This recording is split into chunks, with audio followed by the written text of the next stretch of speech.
Olá, quinta-feira, 3 de dezembro. Hoje no Nesp Notícias a gente fala das medidas recentes que pretendem incentivar a pesquisa da fosfoetanolamina, a substância que combate o câncer. Vamos conversar com um dos advogados que defendem o acesso ao medicamento, Fábio Maia. Você vai ver também. Reintegração de posse de escolas em Bauru é adiada a pedido da Defensoria Pública. Depois de 9 meses e R$600 mil, reforma da Praça Rui Barbosa divide opiniões.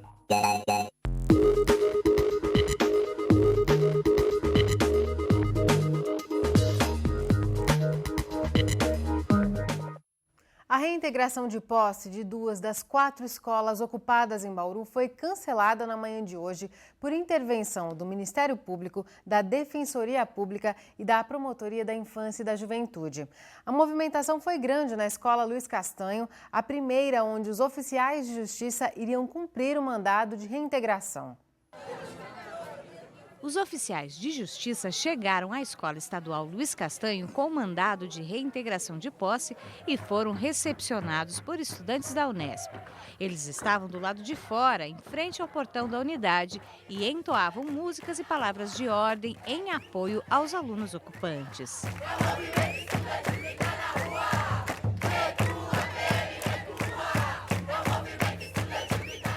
Membros da Comissão de Direitos Humanos da OAB de Bauru também marcaram presença. Já o Conselho Tutelar foi chamado pelos oficiais de justiça para acompanhar a reintegração. Com a presença da Polícia Militar e do Conselho Tutelar, o cumprimento do mandado dependia apenas da presença de representantes da escola. Mas o oficial de justiça foi avisado por telefone que os mandados seriam recolhidos. Segundo informações obtidas no local, uma nova negociação com os alunos será buscada com a presença do Ministério Público, da Defensoria Pública e da Diretoria Regional de Ensino. Os estudantes comemoraram a decisão. Uma equipe de televisão que acompanhava a ação foi hostilizada pelos manifestantes ao tentar entrevistar o representante da OAB. A confusão com a imprensa continuou e os estudantes decidiram não gravar a entrevista. Enquanto isso, dentro da escola, alunos comemoravam com cartazes e gestos de vitória a decisão do não cumprimento da reintegração. A outra escola que teve a reintegração adiada é a vereadora Antônio Ferreira de Menezes. Já os alunos que ocupam a escola Estela Machado não haviam sido nem notificados sobre a reintegração de posse. Sobre o pedido do governo do estado de reintegração da escola Ayrton Busch, a justiça ainda não se manifestou. Ainda hoje pela manhã, o promotor de justiça da Vara da Infância e da Juventude, Lucas Pimentel, vistoriou as escolas Luiz Castanho de Almeida e Estela Machado. Os advogados que dão o suporte jurídico aos estudantes explicam que o promotor considerou que as unidades estão em boas condições e que não houve nenhum dano ao patrimônio.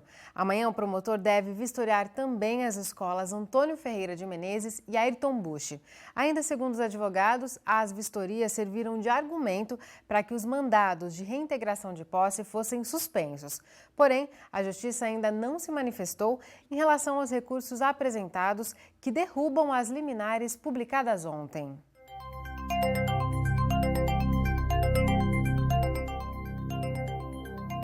O tempo continua nessa condição curiosa de sol e chuva, às vezes as duas coisas ao mesmo tempo. O céu segue aberto na maior parte do dia, mas pancadas podem chegar repentinamente, com mais chances no período da tarde e à noite. Veja os detalhes no mapa. Agora chove em pontos isolados em todo o estado. As chuvas mais intensas se concentram na região oeste. Nesta sexta, se mantém a previsão de pancadas, principalmente no horário mais quente do dia. Em Bauru, deve voltar a chover a qualquer momento, hoje ainda e também amanhã. Agora a umidade do ar é alta, de 71%. Os ventos são de brisa, a 5 km por hora. Hoje a temperatura variou dos 19 aos 29 graus. Nesta sexta, a mínima prevista é de 22 e a máxima de 27 graus. Depois do intervalo, o assunto é a polêmica reforma da Praça Rui Barbosa. O investimento de R$600 mil não agradou quem esperava mudanças no visual da praça. Daqui a pouco, continue com a gente. Voltamos com um recado importante. A Prefeitura de Bauru realiza neste domingo a eleição para definir os novos membros do Conselho Tutelar da cidade. E a votação é aberta para toda a comunidade. As informações com a repórter Kátia Vanzini. 36 candidatos concorrem a 10 vagas como conselheiros titulares e 10 como suplentes. Qualquer eleitor de Bauru pode votar. Quem vai conversar conosco é a Darlene Têndulo, que vai nos dar mais informações. Secretária, como vão ocorrer as eleições nesse domingo? Olha, é importante que a população compareça, é imprescindível, a gente está convidando e pedindo para escolher os guardiões do Estatuto da Criança e do Adolescente, é importante que venham votar, que tragam o título de eleitor, que tragam um documento com foto, né? Mais comum, todo mundo já sabe, o RG. Essas pessoas que serão eleitas, elas estarão trabalhando para guardar, né, o Estatuto da Criança e do Adolescente, aplicar as medidas protetivas e nós precisamos que a comunidade compareça. É um momento democrático no Ernesto Monte, das 8 às 17. A eleição será apurada no mesmo dia. Já no mesmo dia nós vamos conhecer os 10 conselheiros titulares e os 10 suplentes, como você colocou. É importante para a Prefeitura Municipal de Bauru. Nós temos 2 conselhos, né, que são compostos por 5 candidatos cada um, e todos os 36 estão aptos, né? São pessoas que passaram pelo crivo documental, de todas as formas, então a comunidade pode ficar tranquila, escolher o nome, nas mídias, aí, inclusive no site da Prefeitura, tem o nome das pessoas, o número, é uma experiência profissional, é uma missão importante e a Prefeitura Municipal de Bauru, o prefeito Rodrigo, contemplou uma legislação que garante o salário, que garante 13º, todos os direitos trabalhistas para que as pessoas possam com plenitude exercer essa função. Ok, eu agradeço pelas informações. Então, reforçando, as eleições são neste domingo, das 8 da manhã às 5 da tarde, na Escola Ernesto Monte, que fica ali ao lado da Prefeitura Municipal. Para votar, precisa levar o título de eleitor e um documento com foto. Kátia Vanzini para o Nesp Notícias. A praça mais tradicional de Bauru, a Rui Barbosa, voltou a ser frequentada depois de 9 meses de reforma. Mas o investimento de pouco mais de R$600 mil nas obras parece que não agradou todo mundo.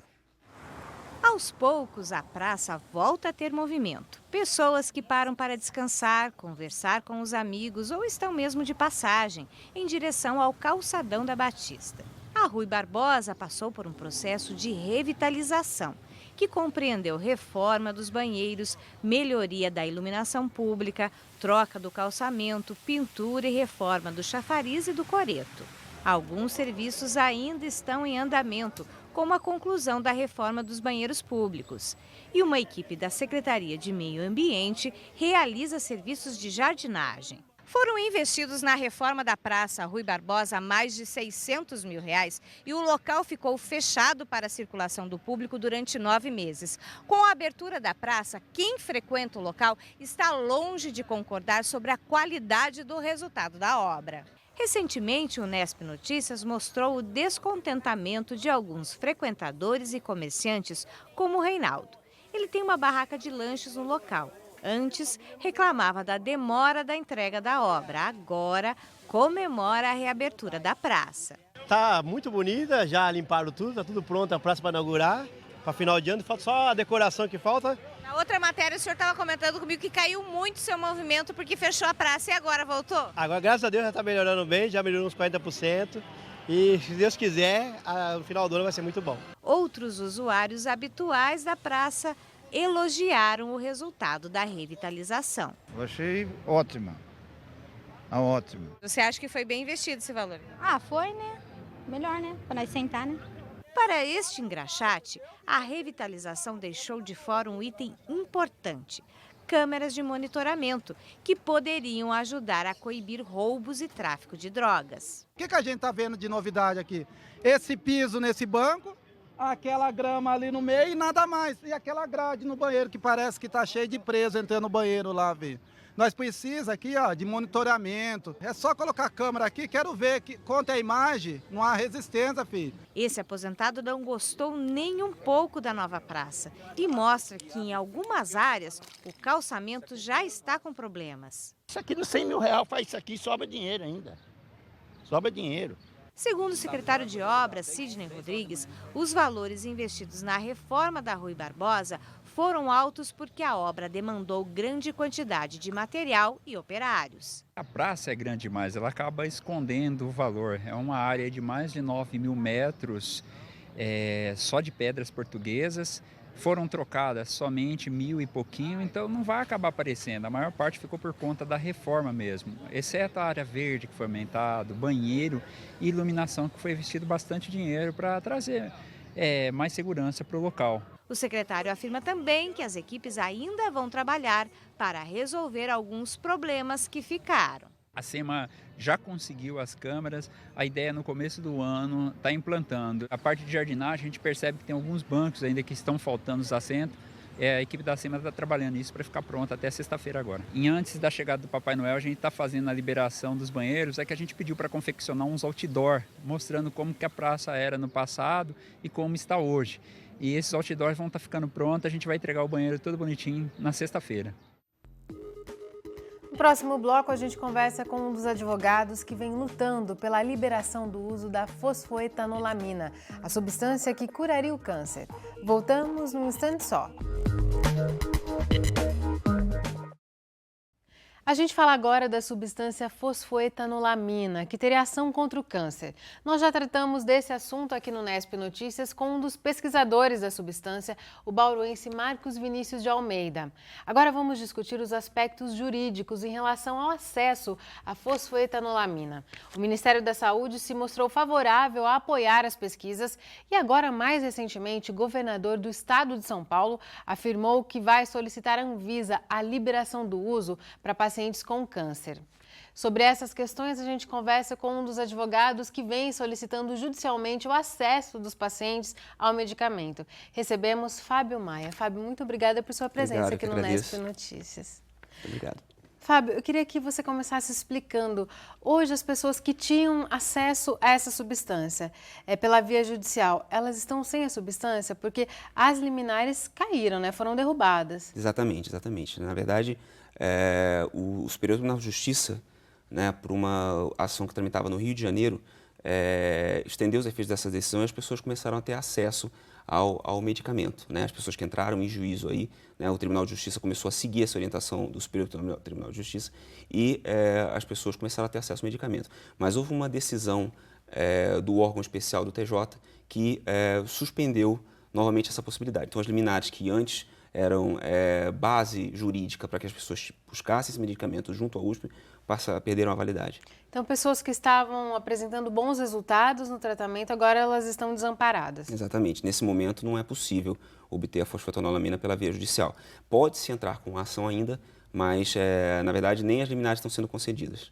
Fábio, o que muda agora em relação a essa nova postura da Anvisa, especialmente do governo do estado de São Paulo, que agora decidiu assumir e investir nessa pesquisa? O governo vai pedir para a Anvisa o uso da substância em regime compassivo. Queria que você explicasse o que seria esse regime compassivo. Bom, o regime compassivo, na verdade, ele possibilita para as pessoas que estão num determinado grau de enfermidade e não encontram outra solução que possa lhe trazer algum tipo de benefício específico com relação àquela doença, é possível que essas pessoas recorram, inclusive a medicamentos fora do país, então importem medicamentos que ainda não têm aprovação pela Anvisa, né, que elas possam utilizar dessas substâncias porque a elas faz bem. Então, na verdade, acontece uma solicitação ao Ministério da Saúde, na figura da Anvisa, e a autorização para que essas pessoas possam utilizar esse composto. Mas isso vai acontecer dentro dessa pesquisa sob responsabilidade do governo do estado?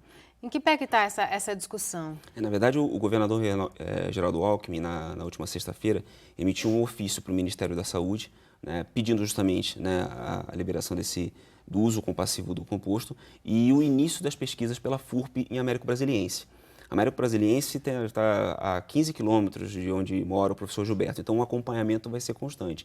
A produção vai se iniciar, a ideia é que se comecem os testes com 1.000 pacientes, né? E, paralelamente a isso, as pessoas teriam que fazer a solicitação do uso compassivo diretamente à Anvisa, né? Então, o que nós, como advogados, esperamos, né? É muito provável que, num primeiro momento, embora tenha havido a solicitação na forma desse ofício pelo governador do Estado, isso não vincule, não obriga de maneira nenhuma o Ministério da Saúde ou a Anvisa a acatar, né? Há o esforço, sim, está havendo uma atenção bastante grande por parte do Ministério da Saúde, mas é lógico que a gente tem o outro lado. E é esse outro lado, justamente, que não permitiu até esse momento que os avanços a respeito dos testes clínicos tenham sido relevantes. Então, a gente sabe que pode haver uma certa dificuldade no primeiro momento, mas a ideia é que as pessoas comecem a buscar esse uso compassivo e, sendo negado em alguma medida, já que é só uma solicitação por parte do governador do Estado, que essas pessoas busquem o judiciário novamente. Estamos fazendo alguns estudos, inclusive, com a possibilidade de utilizarmos a esfera federal, né, já que essa suspensão das liminares aconteceu em sede estadual, né? Então, usarmos a esfera federal para que consigamos a autorização do uso compassivo, que é individual para cada paciente. Então, vocês estão trabalhando com essa possibilidade jurídica, essa brecha jurídica. Exatamente, porque, na verdade, o que acontece? Embora tenha acontecido toda essa discussão, todo esse debate em cima da questão da fosfetanolamina no âmbito executivo, né, junto ao Estado de São Paulo, na prática, as pessoas ainda não têm acesso à substância. Na prática, o laboratório da FURP em Américo Brasiliense vai começar uma produção e essa produção vai subsidiar o início dos testes clínicos, ok? Então, quem precisa para agora. Sim. Então, paralelamente a isso, nós estamos verificando a melhor alternativa jurídica. E do que depende para que essa substância se torne um medicamento de fato, regulamentado, acessível para todo mundo? Essa pesquisa demandaria muito tempo.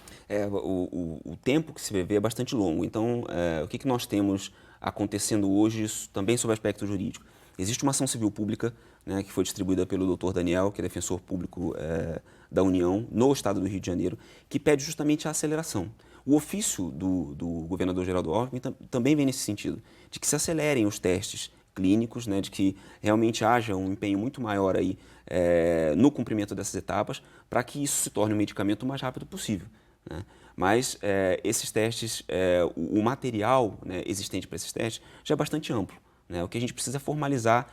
Os pesquisadores, em momento algum, buscaram pular essas etapas, né? Nós somos, além de estarmos promovendo ações para os pacientes, nós somos advogados dos próprios pesquisadores já há 7 anos. Então, a gente vem acompanhando essa luta muito, muito de perto. A intenção deles sempre foi cumprir com essas etapas, né? O tempo que a gente espera, mais ou menos aí, vem a ser de uns 5 anos, mais ou menos, para o cumprimento total de todas elas. 5 anos.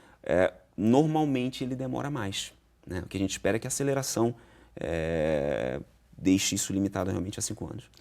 Fábio, para a gente concluir, interesses econômicos, interesses de outra natureza, eles inviabilizaram o avanço dessa pesquisa? Que a gente sabe que o retorno comercial de uma substância que potencialmente curaria o câncer seria muito grande. O que nós sentimos na prática, é evidente que isso não é declarado, né? Nós tivemos acesso a alguns órgãos, algumas questões foram exigidas, e aí a gente tem, inclusive, a necessidade de que a patente seja transmitida a esse órgão, para que esse órgão comece a se aprofundar nos estudos necessários para classificação desse composto como medicamento. Então, muita coisa dificultou no meio do caminho, muita resistência, né? A gente tem declarações públicas de que existem diversos tipos de câncer. Os pesquisadores já cansaram de dizer que não importa a quantidade, né, e nem os tipos de câncer, a situação, o composto, na verdade, atua em nível celular e aí a célula cancerígena ela tem uma natureza só. Então, algumas discussões técnicas permearam aí esses contatos com esses órgãos e a gente sempre sentiu uma resistência muito grande. É fato que isso deve ter um fundo econômico bastante grande, né? Essa realmente é uma certeza, né? A gente tenta movimentar o judiciário e alertar o judiciário justamente para isso. Não sairia algo tranquilamente, algo dessa envergadura tão tranquilamente assim, numa indústria que movimenta trilhões no mundo, né?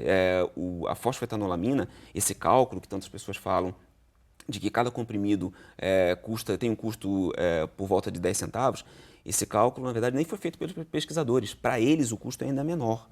Na cabeça deles o custo ainda é menor. Isso são palavras do professor Gilberto. Então alguém, na verdade, chegou à conclusão que custariam 10 centavos cada comprimido. No acompanhamento que nós temos aí das reuniões e das explanações dos pesquisadores, o que se tem é mais ou menos uns 2 meses de fase de ataque, com 3 comprimidos. Depois 2 comprimidos, num tratamento que dura mais ou menos uns 8 meses. Quanto que se gasta? Não se gasta R$1.000 para poder fazer um tratamento completo. Então, é fato que para nós os interesses econômicos atrapalharam realmente o desenvolvimento dessa questão durante todos esses anos. Tá certo, Fábio. Muito obrigada por sua presença aqui no Nesp Notícias, esclarecendo essas questões. Eu que agradeço, muito obrigado. O Nesp Notícias fica por aqui. A gente volta a se encontrar amanhã, às 6h30 da noite, ao vivo. Tchau!